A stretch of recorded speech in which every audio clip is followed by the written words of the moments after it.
आप देख रहे हैं डर की जानकारी। तो दोस्तों चलिए वीडियो शुरू करते हैं। तो वीडियो शुरू होता है अब। मेरा नाम राजेश है और मैं राजस्थान का रहने वाला हूँ। मैं एक स्टूडेंट हूँ, इसलिए मैं पढ़ाई करने के लिए एक हॉस्टल में रहता था। उस हॉस्टल में मेरे बहुत से फ्रेंड थे। दिवाली का टाइम आने वाला था। मेरे सभी फ्रेंड्स घर जा रहे थे क्योंकि वो सभी दूसरे स्टेट्स के थे, इसलिए वो जल्दी चले गए।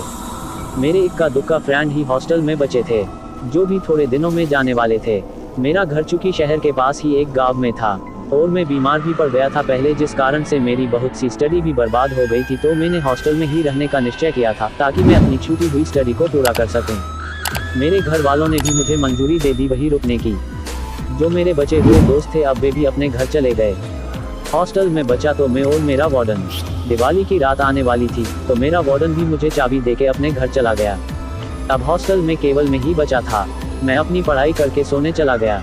रात के करीब 2 बजे मेरी नींद खुली। मुझे किसी के फुसफुसाने की आवाज़ सुनाई दी, पर हॉस्टल में मेरे अलावा तो कोई भी नहीं था। तो ये आवाज़ कौन कर रहा था? मैं बहुत डर गया कि एक तो इस सुनसान हॉस्टल में मेरे अलावा कोई भी नहीं है और ऊपर से आती हुई यह आवाज़। मेरे शरीर में कपकपी उठ गई और मैं कांपने लगा। तो उस वक्त मेरा चुप रहना ही सही था, क्योंकि बाहर कौन है यह मैं नहीं जानता था। मैंने रजाई अपने मुंह तक ओढ़ ली और सोने की कोशिश करने लगा कि तभी मेरे दरवाजे पर हल्की सी खटखटाने की आवाज़ आई। मारे डर के मेरे पसीने छूट रहे थे। आवाज़ थोड़ी देर तक हुई, फिर घोर चुप्पी छा गई। घोर सन्नाटा हो गया पूरे हॉस्टल में। पर उस समय मुझसे पूछो कि डर क्या होता है, रात अभी बाकी थी। मैं खुद को मन ही मन ये बोल रहा था कि और रुको, यहाँ घर चले जाते तो क्या बिगड़ जाता, नहीं पर साहब को तो पढ़ना है, बड़े आइंस्टीन बनेंगे। अब वो तो यही सोच रहा था कि एकदम से माहौल में फिर से वही डर छा गया। मेरे कमरे के बाहर किसी के चलने की आवाज़ें आ रही थी।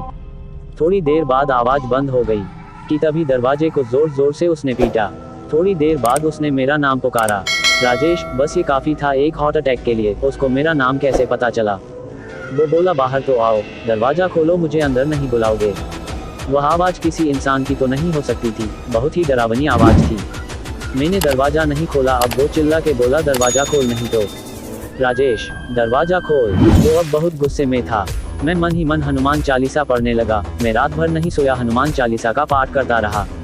दरवाजे पर खुरचने की आवाज़ें आती रही। जैसे तैसे करके मैंने रात काट ली। सुबह तक मैं हनुमान चालीसा का पाठ करता रहा। सूर्योदय हो गया था। मैं हिम्मत करके बाहर निकला, वहाँ कोई नहीं था, पर दरवाजे पर नाखूनों के निशान थे। मैं बस यही सोचता रहा कि अगर मैं बाहर चला जाता तो मेरे साथ क्या होता।